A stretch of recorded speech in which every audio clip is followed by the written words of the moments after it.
জাতীয় কবি কাজী নজরুল ইসলামের ১২৭তম জন্মবার্ষিকী উপলক্ষে কুমিল্লায় নানা আয়োজনে শুরু হয়েছে ৩ দিনব্যাপী বর্ণাঢ্য উৎসব। কুমিল্লা জেলা প্রশাসনের উদ্যোগে ২৪ মে শনিবার বিকেল ৩:৩০টায় একটি বর্ণিল শোভাযাত্রা ও মনোজ্ঞ সাংস্কৃতিক অনুষ্ঠানের মধ্য দিয়ে এই উৎসবের আনুষ্ঠানিক সূচনা ঘটে।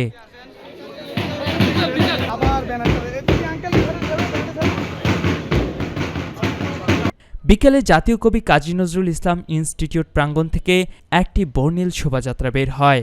শোভাযাত্রাটি শহরের প্রধান প্রধান সড়ক প্রদক্ষিণ করে জেলা শিল্পকলা একাডেমিতে গিয়ে শেষ হয়।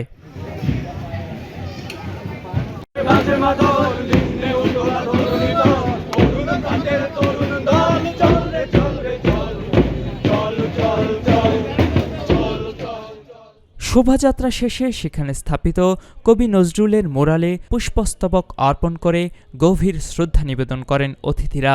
পুষ্পস্তবক অর্পণ শেষে জেলা শিল্পকলা একাডেমি মিলনায়তনে এক আলোচনা সভা ও মনোজ্ঞ সাংস্কৃতিক অনুষ্ঠান অনুষ্ঠিত হয়।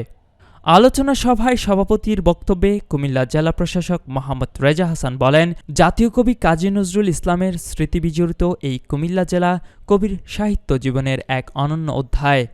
কুমিল্লায় বসেই তিনি রচনা করেছেন বহু অমর কবিতা ও গান। নতুন প্রজন্মের কাছে নজরুলের সাম্যবাদ, অসাম্প্রদায়িক চেতনা ও দ্রোহের বাণী পৌঁছে দিতে এই ধরনের আয়োজন অত্যন্ত গুরুত্বপূর্ণ ভূমিকা রাখবে। স্মরণ করেছি তার যে অমর বাণী, যেমন এখানে রয়েছে আপনারা যদি দেখেন এটাই সাম্যের গান, একটি বৈষম্যমুক্ত যে সমাজ ব্যবস্থা, সেই সমাজ ব্যবস্থা প্রতিষ্ঠা করার জন্য আজীবন লড়াই করে গিয়েছেন। সাম্যের প্রতি কোনো ধর্ম বর্ণ নির্বিশেষে সবার কবি। আমরা কবির এই জন্ম জয়ন্তীতে তাকে স্মরণ করছি।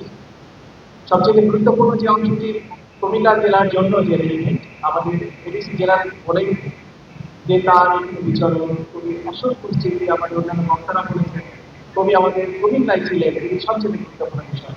তার বিভিন্ন স্মৃতিচিহ্ন রয়েছে আমাদের এই শহরে। আমরা মুরাদনগরের দৌলতপুরের কথা জানি, সেখানেও রয়েছে তার একটা বিশাল অংশ, যেখানে অসংখ্য তার লেখনী, তার উদ্ভাবনী যে শক্তি ছিল সেখানে আমরা পেয়েছি। আমরা আশা করি আমাদের অনেক বাচ্চা রয়েছে যাদের সৃজনশীল মেধা আমাদের জাতীয় কবিকে তুলে ধরবে, আমরা উপভোগ করব। অনুষ্ঠানে অন্যান্যদের মধ্যে উপস্থিত ছিলেন কুমিল্লা সিটি কর্পোরেশনের প্রশাসক ইউসুফ মোল্লা টিপু, অতিরিক্ত জেলা প্রশাসক মোহাম্মদ সাইফুল ইসলাম, অতিরিক্ত পুলিশ সুপার সাইফুল মালিক সহ স্থানীয় সামাজিক সাংস্কৃতিক সংগঠনের নেতৃবৃন্দ ও সুধীজন। জেলা প্রশাসন সূত্রে জানা গেছে, ৩ দিনব্যাপী এই আয়োজনে প্রতিদিন সন্ধ্যায় শিল্পকলা একাডেমি মঞ্চে নজরুলের গান, কবিতা আবৃত্তি, নৃত্যনাট্য এবং তার জীবন ও কর্মের উপর বিশেষ আলোচনা সভার আয়োজন করা হয়েছে। উৎসবে জেলার শীর্ষস্থানীয় সাংস্কৃতিক সংগঠন ও বিশিষ্ট শিল্পীরা অংশ নিচ্ছেন। আগামী ২৫ মে সোমবার উৎসবের সমাপনী ও তৃতীয় দিনে অনুষ্ঠানে প্রধান অতিথি হিসেবে উপস্থিত থাকবেন গণপ্রজাতন্ত্রী বাংলাদেশ সরকারের কৃষি, মৎস্য ও প্রাণী সম্পদ মন্ত্রণালয়ের মন্ত্রী হাজী আমিনুর রশিদ ইয়াসিন।